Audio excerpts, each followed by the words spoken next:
Retour de l'FC avec M. Bleu Charlemagne, qui est président de la FIMADA. C'est le football Maracana en Côte d'Ivoire. Il va tout nous raconter dans quelques instants. Nos éditorialistes et ô combien célèbres, M. Roger Itoto et M. Noureddine Sali. Bonsoir, messieurs. Bonsoir. Et puis la question de l'FC, citez-nous des joueurs africains qui ont marqué le championnat de France 2014-2015, nos réseaux sociaux, mais aussi fc@africa24tv.com. Le football Maracana en Côte d'Ivoire, c'est le dossier de l'FC.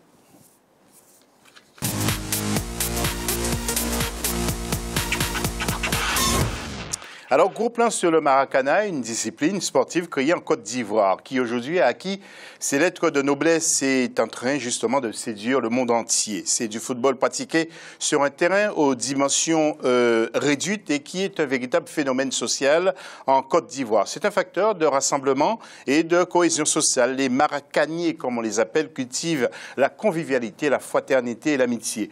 Une fédération existe depuis quelques années. Le Maracana est désormais une discipline sportive à part entière. Reportage en Côte d'Ivoire d'Olivier Conan. Le Maracana est un sport pratiqué par de nombreux jeunes en Côte d'Ivoire. C'est du football qui se joue sur des surfaces réduites. Tirant son nom du fameux stade brésilien, le Maracana, né il y a une quarantaine d'années, est devenu aujourd'hui la passion des Ivoiriens qui le pratiquent en général le samedi et le dimanche matin. Les équipes sont en moyenne constituées de 6 ou 8 joueurs.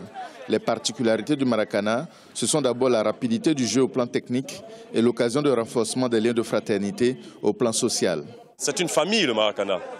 Voilà. C'est l'esprit qui sous-tend ce sport que nous pratiquons. Aujourd'hui, tout le monde joue au Maracana. Vous avez des anciens joueurs, des internationaux qui sont à la retraite, des amis qui veulent se retrouver. Et donc, c'est vraiment le canal que nous avons choisi pour pouvoir, n'est-ce pas, nous retrouver.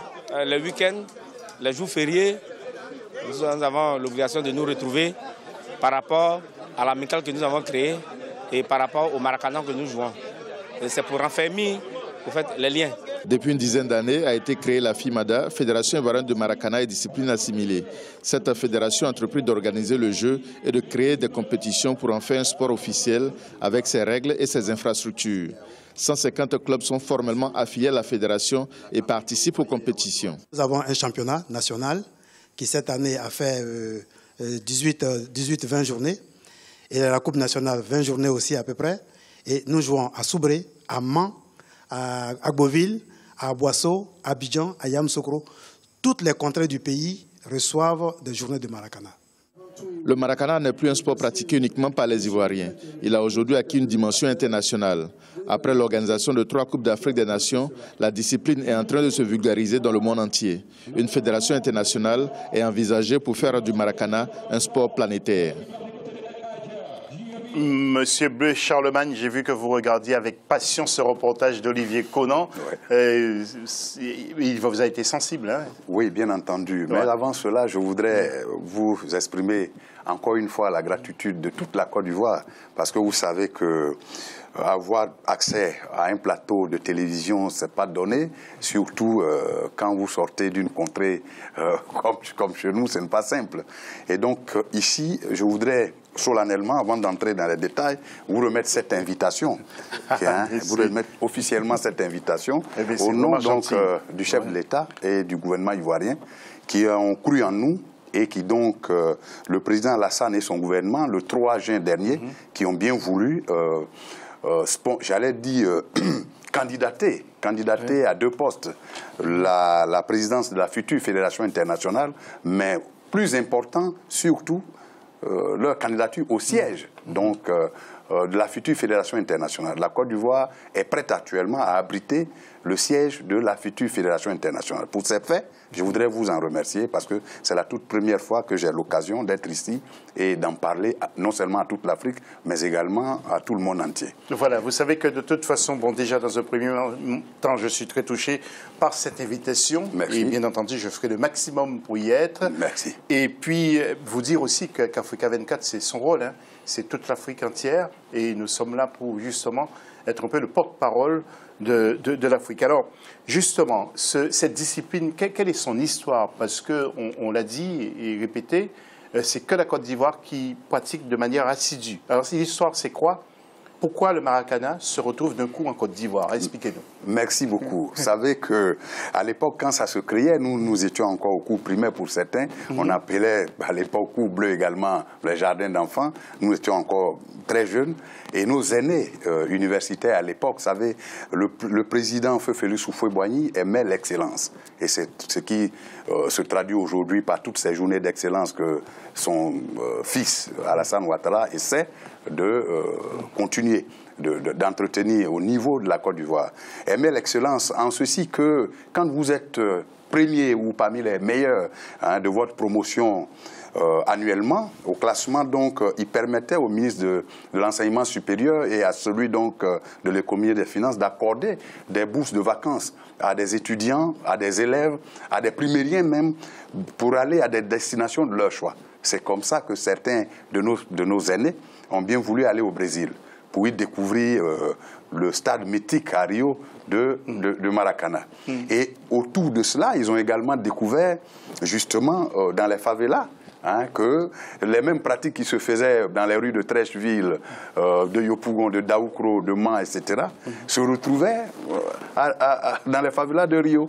Et donc, quand ils sont revenus, pour marquer la différence désormais, ils étaient sur les terrains d'handball et puis ils appelaient cela le Maracana. C'était ce stade-là qu'ils appelaient Maracana et ça a été collé finalement à l'histoire donc au nom de la discipline. Alors, je vais demander à Roger Toto et, comment il s'appelle, Noureddine Sali. Roger, tout d'abord, vous êtes de la RDC. Est-ce que le Maracanais pratique la RDC?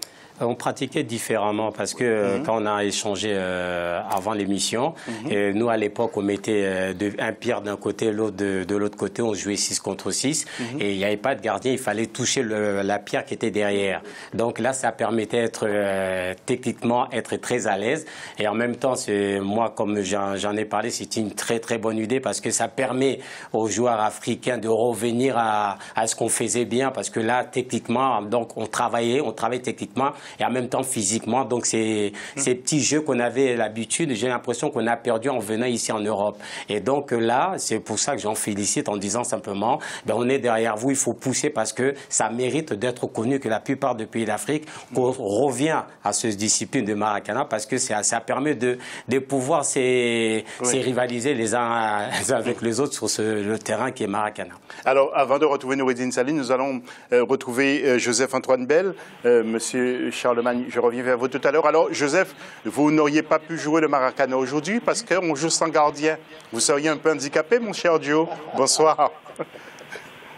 Bonsoir à tous. Je vais vous surprendre, José. Vous êtes beaucoup trop jeune, vous ne m'avez pas vu jouer. Vous sauriez qu'on a modifié le règlement grâce à moi. Vous savez, c'est parce que je jouais au pied, que je jouais loin du but, qu'on a modifié le règlement et que je fais partie de ceux qui ont modifié le règlement et surtout j'ai été celui qui a inspiré la philosophie de la modification du règlement. Il ne fallait pas dire qu'on retirait les privilèges aux gardiens de but, mais qu'on intégrait le gardien de but au jeu. J'étais un gardien de but qui jouait très, très bien au pied. Et donc, j'ai joué à ce jeu-là. Quand j'étais de passage en Côte d'Ivoire, j'ai été invité à Yopougon et j'ai joué sur un petit terrain avec des joueurs de première division de l'époque de l'Afrique Sport. Mais comme disait Roger, en revanche, je vais appuyer moi en disant que c'est un jeu qui est connu. Au Cameroun, on l'appelle simplement les petits goals. C'est-à-dire que c'est un jeu sans gardien et que dans le championnat de France, vous allez sur un terrain d'entraînement professionnel, vous verrez qu'on a des tout petits buts et que de temps en temps, donc, on joue à cela. C'est pour développer l'adresse. Et puis surtout, la qualité technique, puisque vous jouez sur un terrain réduit avec des petits buts, il faut donc être très adroit pour les passes et pour marquer des buts. Oui. Vous voulez échanger avec Joseph, M. Charlemagne? Oui, bien entendu. Parce que Joseph, c'est un vrai porte-parole, parce qu'il a joué lorsqu'il était en Côte d'Ivoire. Mais il est déjà fait ambassadeur de la promotion internationale du Maracana. Il faut qu'il le sache. Mais je voudrais surtout dire à Joseph que nous avons été ses adeptes, à l'époque ses fans. Il a joué à l'Africa Sport National. Et il a connu les grands moments avec ce club. Et nous venions, nous étions étudiants à l'époque, nous venions. Moi, je suis africain, et donc je ne m'en cache pas du reste, tout le monde le sait. Et nous venions, en tout cas, assister aux prouesses à l'époque de Joseph, avant qu'il n'aille à Arab Contractor, puis ensuite en Europe. Donc on le connaît très bien, et je suis convaincu de ce qu'il dit, puisque j'ai assisté à ce qu'il a fait à Yopougon. Oui, Joe, ça doit vous toucher. Noureddine va échanger tout à l'heure aussi. Joe, ce que vient de dire M. Bleu Charlemagne, ça doit vous toucher aussi, je pense. Non seulement ça me touche, mais je pense que ce qu'ils font montre que l'inorganisation africaine n'est pas une fatalité, que nous pouvons effectivement changer les choses, nous pouvons prendre les choses en main. Donc, d'arriver à organiser tout, parce que effectivement ces petits buts-là sont très très populaires, mais arriver à fédérer tout cela pour mettre beaucoup d'équipes ensemble et jouer ensemble, c'est quelque chose. En France, on appelle les tournois de cycle, on joue à 6, mais je ne me souviens pas qu'il y ait une fédération de tournois à 6.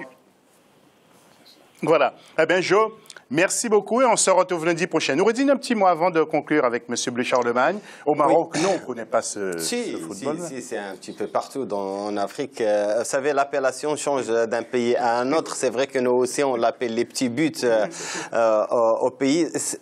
Vous savez, il y a on va dire une double explication à ce jeu-là. Par rapport, quand on avance dans l'âge, on n'a plus les automatismes de faire les 11 contre 11 avec dans un grand terrain. On se réduit pour essayer de prendre du plaisir. Par contre, aussi des jeunes talents qui viennent de naître, c'est pour essayer de progresser techniquement.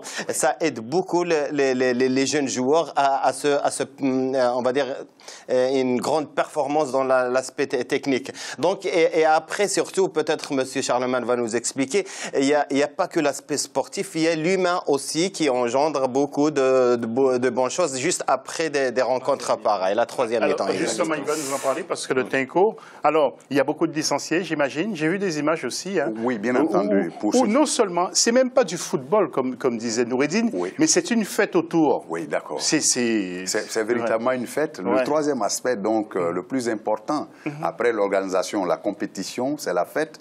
Bien il y a la troisième mi-temps. La troisième mi-temps qui est faite de convivialité, de fraternité et d'amitié que nous célébrons. Vous savez, avant même que le président Alassane ne soit là, il était question pour la Côte d'Ivoire, depuis Houphouët-Boigny, d'être une terre d'hospitalité.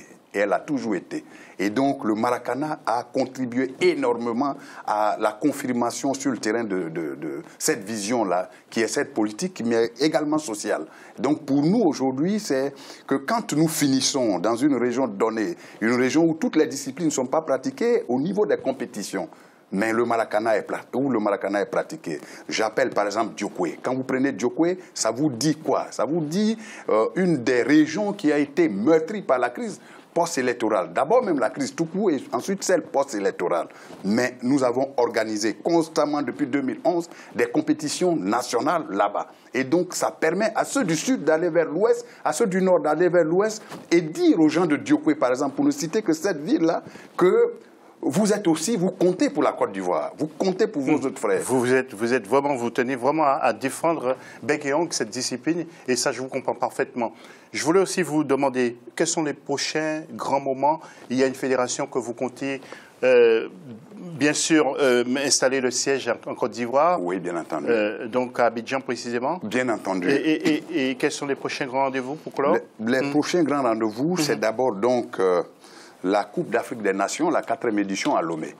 Et en marge de cette Coupe d'Afrique, il y aura le premier congrès, donc le congrès constitutif donc, de la Fédération mondiale de Maracana. Nous avons voulu, au départ en 2012, commencer par une confédération. Et les autres pays nous ont demandé de faire un peu comme la FIFA en 1904, qui a commencé déjà par une fédération internationale, avec après les objectifs donc d'étendre le football dans son développement à d'autres continents. Et donc ça, nous avons mordu à cela parce que c'était vraiment clair. Si nous nous confinions en Afrique avec ça, qui va en faire la promotion en Asie, en Amérique et en Europe? Et vu que les pionniers sont africains. Et donc nous avons compris cela, qui avons donc invité toutes les associations nationales reconnues par leurs différents pays. Donc nous serons 22 associations nationales à Lomé, du 4 au 5 pour la Fédération internationale de Maracana. Ensuite, les 7 et 8, il y aura donc la Coupe d'Afrique de Maracana qui sera à sa 4e édition. Le trophée senior est détenu par la Côte d'Ivoire et le trophée vétéran est détenu par le Bénin. Et donc, ces 2 trophées seront en jeu. Entendez par senior la catégorie qui part de 35 ans et plus, et par vétéran, celle qui part de 45 ans et plus. Donc, vous êtes concernés sur ce plateau par la Coupe d'Afrique des Nations de vétérans. Voilà, on va essayer de constituer une équipe d'Africa 24. On va voir si Noureddine est en forme ainsi que Roger. Sachez juste, avant de marquer la pause, que Stéphane Keshi a de nouveau été limogé au sein de l'équipe du Nigeria car il a tenté de poser sa candidature pour entraîner la Côte d'Ivoire. À tout à l'heure pour la suite de l'FC.